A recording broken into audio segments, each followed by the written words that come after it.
నాగర్ కర్నూలు జిల్లా కలెక్టర్ కార్యాలయం వద్ద ఎంఆర్పీఎస్, ఎంఎస్పీ, దాని అనుబంధ సంఘాలు నిర్వహించిన ధర్నా కార్యక్రమంలో మా ప్రతినిధి రవికాంత్ పులిజ్వాలతో ఎంఆర్పీఎస్ నాయకుల ఫేస్ టు ఫేస్. మనం నాగర్ కర్నూలు జిల్లా కలెక్టర్ కార్యాలయం వద్ద ఉన్నాం. ఇక్కడ ఎంఆర్పీఎస్, ఎంఎస్పీ అనుబంధ సంఘాల ఆధ్వర్యంలో ధర్నా కార్యక్రమం నిర్వహిస్తున్నారు. అసలు ఈ ధర్నా కార్యక్రమం ఉద్దేశం ఏంటి? ఇక్కడ ఎంఆర్పీఎస్ జిల్లా అధ్యక్షుడు రాజు మాదిగ గారు ఉన్నారు. వారి ఆధ్వర్యంలో ధర్నా కార్యక్రమం నిర్వహిస్తుంది. ముందుగా ఎంఆర్పీఎస్ జిల్లా ఇన్ఛార్జ్ ఆడేపు నాగార్జున గారు ఉన్నారు. వారి మాటలో ధర్నా ఉద్దేశం ఏంటి అనేది వారి మాటలోనే అడిగి తెలుసుకుందాం. చెప్పండి అన్న, అసలు మీ ధర్నా ఉద్దేశం ఏంటి? దేనికోసం ధర్నా చేస్తున్నారు? మీ డిమాండ్ ఏంటి? ఈ భారతదేశ వ్యవస్థలో వాస్తవంగా ప్రజాస్వామ్యం పరిపూర్ణంగా వర్ధిల్లాలంటే భారత రాజ్యాంగం నిర్మించినటువంటి భారత సుప్రీంకోర్టు ద్వారానే ప్రతి ఒక్కరికి కూడా సమాజంలో న్యాయం జరుగుతుంది. అటువంటి సందర్భంలో భారతదేశ అత్యున్నత న్యాయస్థానమైనటువంటి భారత పార్లమెంటరీ వ్యవస్థకు సంబంధించినటువంటి భారత న్యాయస్థానంలో ఉన్న చీఫ్ జస్టిస్ బిఆర్ గవాయ్ మీద దాడి జరగటం అంటే వాస్తవంగా ఈ భారతదేశం మీదనే దాడి జరిగినట్టుగా భావించవలసి ఉంటుంది. గౌరవనీయులు పెద్దలు మందకృష్ణ మాదిగ గారి నాయకత్వంలో ఈరోజు వాస్తవంగా ఈ నెల 5వ తారీఖున జరిగిన దాడిని ఇప్పటి వరకు కూడా ఎవరు ఖండించకపోవడం బాధాకరం. ఒక చీఫ్ జస్టిస్ ఒక దళిత సామాజిక వర్గానికి సంబంధించిన వ్యక్తి అయినందునే ఈ దాడి జరిగినట్టుగా మేము భావిస్తూ ఉన్నాం. ఎందుకంటే గతంలో కూడా ఎంతో మంది చీఫ్ జస్టిస్లు వచ్చిపోయిండ్రు. కానీ ఈరోజు ఒక దళిత సామాజిక వర్గానికి సంబంధించిన ఒక సీజే గారి మీదనే దాడి అంటే వాస్తవానికి సనాతన ధర్మాన్ని వ్యతిరేకించిందనే ఒక చిన్న కారణం చూపిస్తూ ఒక విష్ణుమూర్తి విగ్రహం విష్ణుమూర్తిదేనా కాదా అని తేల్చాల్సిన సందర్భంలో ఒక అడ్వకేట్స్ అందరూ కూడా ఆ సుప్రీంకోర్టులో వాదనలు జరుగుతున్న క్రమంలో అడ్వకేట్స్ అందరిని కూడా తమ వాదనలు వినిపిస్తున్నప్పుడు బెంచ్ మీద వాదనలు జరుగుతున్న క్రమంలో చీఫ్ జస్టిస్ మీద బూటు విసరడం అంటే భారతదేశంలో సనాతన ధర్మాన్ని హిందూ రాచరిక వ్యవస్థని తీసుకురావడానికి ఈరోజు జరిగిన దాడి కారణంగా భావిస్తాం. ఇంకొక విషయం, ముఖ్యంగా ఎంఆర్పీఎస్ మందకృష్ణ మాదిగ గారు అయితేనేమి, ఎంఆర్పీఎస్ కానీ దాని అనుబంధ సంఘాలు పెద్ద ఎత్తున ఎన్నికల్లో కేంద్ర రాష్ట్ర ప్రభుత్వాలకు, ఇప్పుడు కేంద్రంలో ఉన్న బీజేపీ ప్రభుత్వానికి అవుట్ రైట్ గా సపోర్ట్ చేసినాయి కదా. ఈ అంశం పైన, ఈ గవాయ్ గారి పైన దాడి జరిగినప్పుడు బీజేపీ ప్రభుత్వం కానీ, ఆ నాయకులు కానీ, రాష్ట్రంలో కానీ బీజేపీ నాయకులు కానీ, అధ్యక్షుడు కానీ ఎవరు స్పందించకపోవడం పైన దీని మీ స్పందన ఏమంటారు? అంటే వాస్తవంగా భారత ప్రధాని మోడీ గారు కూడా ఈ విషయంలో గవాయ్ గారికి ఫోన్ ద్వారా కూడా ఈ సంఘటనకి సంబంధించి దిగ్బాంధను వ్యక్తం చేయడం జరిగింది. అదేవిధంగా కేంద్ర హోంమంత్రి వర్యులు కూడా అమిత్ షా గారు కూడా సందర్శించి మాట్లాడడం జరిగింది. కానీ మాట్లాడినంత మాత్రాన గవాయ్ గారికి న్యాయం జరుగుద్దా అంటే న్యాయం జరిగే సందర్భం లేదు. పార్లమెంటరీ వ్యవస్థలో ఒక సుప్రీంకోర్టు న్యాయమూర్తిపైనే దాడి జరగడం అంటే ఇది శోచనీయం. వాస్తవంగా మేము దాదాపు 30 సంవత్సరాల పాటు సుప్రీంకోర్టులో పెండింగ్లో ఉన్న కేసు గురించి ఎంతో ఆలోచనతో ఎన్నో ఉద్యమాలు, ప్రాణత్యాగాలు చేసుకుంటూ వచ్చినాం. కానీ మేము అటువంటి దాడులు చేయలేదు. మాకు ప్రతిరోజు డివిజన్ కోర్టు నుంచి, జిల్లా కోర్టు నుంచి, రాష్ట్ర కోర్టే కాకుండా దేశ కోర్టులో కూడా, సుప్రీంకోర్టులో కూడా మాకు 30 సంవత్సరాల పాటు అన్యాయం జరిగింది. మేము ఎవరి మీద దాడులు చేయలే. కానీ ఒక దళిత సామాజిక వర్గానికి సంబంధించిన చీఫ్ జస్టిస్ ఆ విష్ణుమూర్తి విగ్రహాన్ని మీరు తేల్చండి, ఈ విగ్రహం ఎవరిది అని తేల్చండి అన్నప్పుడు అది పురావస్తు శాఖ దగ్గరికి వెళ్లి తెలుసుకోవాలన్నంత మాత్రాన దాడి చేయడం అంటే, దాడి చేసిన వ్యక్తి కూడా మామూలు వ్యక్తి కాదు. ఒక పార్లమెంటరీ వ్యవస్థ న్యాయస్థానంలో ఉన్నటువంటి చట్టాలన్నీ తెలిసి ఆ న్యాయ వ్యవస్థలో సుప్రీంకోర్టులో జడ్జితో పాటు సమానుడైనటువంటి ఆ బార్ అసోసియేషన్ సంబంధించిన కౌన్సిల్ మెంబర్ అయినటువంటి రాకేష్ కిషోర్ ఎన్నో కేసులను వాదించి ఎన్నో కేసుల్ని న్యాయపరంగా తీసుకొచ్చినటువంటి అత్యంత తెలివికల వ్యక్తిగా పేరు పొందిన వ్యక్తినే ఆ బార్ కౌన్సిల్లోకి తీసుకుంటారు. అటువంటి వ్యక్తి నన్ను దేవుడే దాడి చేయమన్నాడని దేవుని పేరు చెప్పి సనాతన ధర్మాన్ని వ్యతిరేకిస్తున్నామని చెప్పి అన్నాడంటే ఆయన వెనక ఏదో కుట్ర పెద్ద ఎత్తున జరిగి ఉంటుంది. వాళ్ళందరూ కూడా వెలికి తీయాల్సిన అవసరం ఉంటుంది. ఇలా వాస్తవంగా మేము బీజేపీ పార్టీకి మద్దతు ఇవ్వచ్చు. మా అంశం అట్లా వాస్తవంగా కాళోజీ గారు అన్నారు, నీ స్వప్నాన్ని సాకారం చేసుకోవడం కోసం గొంగల్పురునైనా ముద్దాడమన్నాడు. కానీ మా కళ 30 ఏళ్ల పోరాటం, ఎన్నో ప్రాణత్యాగాలు, ఎన్నో జైలు జీవితాలు, లాఠీ దెబ్బలు, ఇవన్నీ 30 సంవత్సరాల పాటు ఓర్చుకొని సాధించుకున్నాం.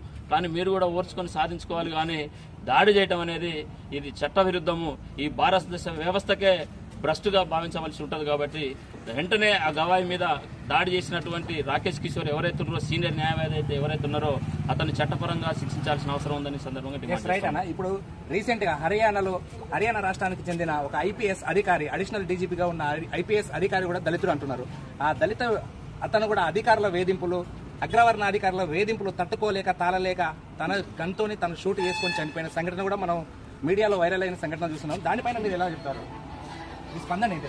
ఇప్పుడు భారతదేశంలో ఉన్నటువంటి దళిత సామాజిక వర్గంలో చిన్న స్థాయి నుంచి ఐఏఎస్ ఐపీఎస్ అధికారులు కూడా లెక్క చేయకుండా దాడులు చేయడం అనేది అంటే నిజంగా భారతదేశంలో ఉన్నటువంటి రాజ్యాంగం కంటే ముందు ఏ విధంగానటువంటి దాడి జరిగినవో రాజ్యాంగం అమలవుతున్నప్పటికీ నేటి వరకు కూడా 75 సంవత్సరాల సుదీర్ఘమైనటువంటి ఈ భారతదేశంలో ఉన్నటువంటి రాజ్యాంగాన్ని అనుసరించి బతకాల్సిన పౌరులు కానీ ప్రతి ఒక్కరు అన్ని వర్గాలు అన్ని ప్రజాస్వామికవాదులు కానీ ఏ వర్గానికి సంబంధించినటువంటి అందరినీ కూడా సగౌరవంగా గౌరవించుకొని ఏ పదవులు ఉన్నప్పటికీ కూడా కులాన్ని అడ్డు పెట్టుకోకుండా మతాన్ని అడ్డు పెట్టుకోకుండా గౌరవించాల్సింది పోయి కేవలం దళిత వర్గాలకు సంబంధించినటువంటి ఐపీఎస్ ఐఏఎస్ అధికారులను కూడా లెక్క చేయకుండా కించపరిచే విధంగా వాళ్ళ ప్రాణాలు వాళ్ళే తీసుకునే విధంగా వాళ్ళు మానసికమైనటువంటి ఒత్తిడి చేయడం అనేది నిజంగా మందకృష్ణ మాదిగ గారు చాలా క్షుణ్ణంగా ఆలోచన చేస్తున్నాడు.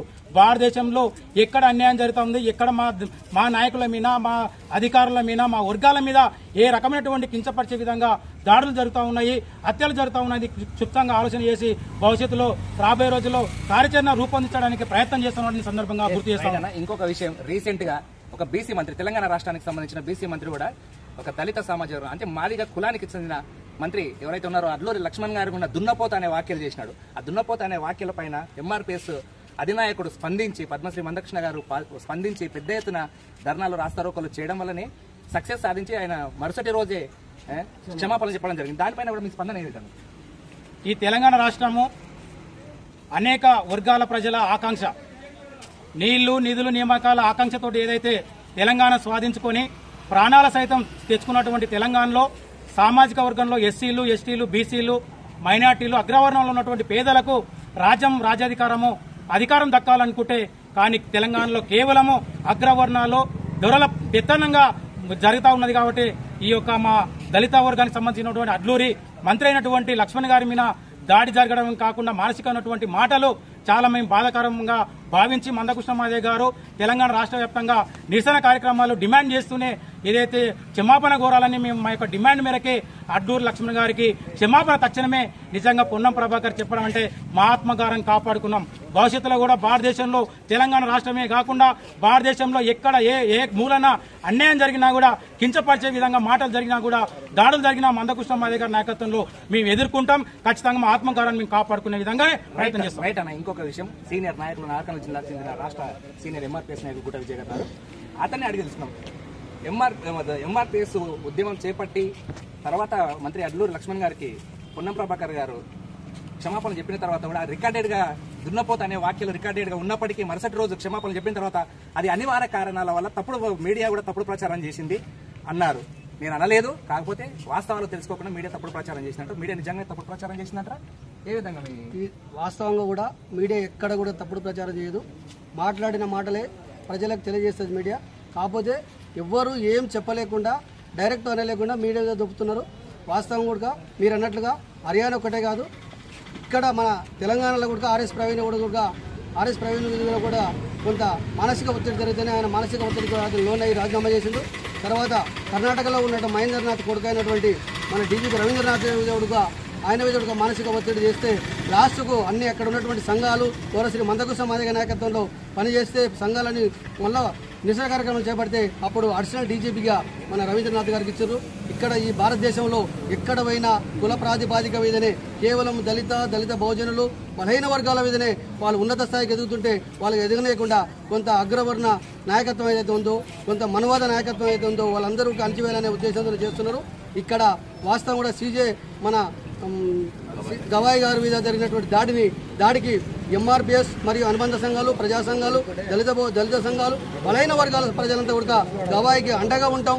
ఈ భారతదేశంలో ఎక్కడ గవాయి లాంటి గవాయికే కాదు, గవాయి లాంటి ఆఫీసర్లకు ఏం జరిగినా కూడా గౌరవ శ్రీ మందకృష్ణ మాదయ్య గారు ఏ పిలుపు తీసుకున్నా ఖచ్చితంగా పిలుపు తీసుకుంటారో ఆ పిలుపుకు మేమందరం పూర్తి స్థాయిలో పనిచేస్తామని కోరుతున్నామన్నా. వాస్తవంగా మీడియా చేసింది ఎక్కడ కూడా తప్పలేదు. మీడియా వాస్తవాలే చెప్తుంది, అబద్ధాలు చెప్పదు. కానీ మీడియాను ఏంటంటే వాళ్ళు అధికారంలో ఉంటారు కాబట్టి తప్పకుండా మీడియా మీద దొబ్బుతున్నారు కాబట్టి మీడియా ఎక్కడ కూడా వాస్తవాలే మాట్లాడుతుంది, నిజాలే చెప్తుంది. కాబట్టి మీడియా మీద కూడా మాకంతా చాలా గౌరవం ఉంది. ఎంఆర్పీఎస్ కన్నా మందకృష్ణ అందరూ కూడా మేము ఈ మీడియాని చాలా గౌరవిస్తాం. మీడియా ప్రజలకు చేరవేసేది లేదు. మీడియానే ప్రజలకు కానీ లేకుంటే నాయకులకు కానీ ఇతర పార్టీలకు కూడా మీడియా ద్వారానే అంత సమాచారం అంతది. కాబట్టి మీడియా నిఖచ్చిగా పనిచేస్తూనే కోరుతున్నామన్నా. Yes right. ఇక్కడ కలెక్టర్ కార్యాలయం వద్ద ఏదైతే ధర్నా నిర్వహిస్తున్నారో దళితులపైన దాడులు ఎక్కడ జరిగినా కూడా ఎంఆర్పీఎస్ దాని అనుబంధ సంఘాలు మందకృష్ణ మాదయ్య గారి నాయకత్వంలో ముందుండి పోరాటం చేసి దళితులకు న్యాయం వైపు నిలబడతామని ఇక్కడ ఉన్న నాయకులు తెలుపుతున్నారు. కెమెరా పర్సన్ వెంకట్తో రవికాంత్ పులిజ్వాల, B9 న్యూస్, నాగర్ కర్నూలు.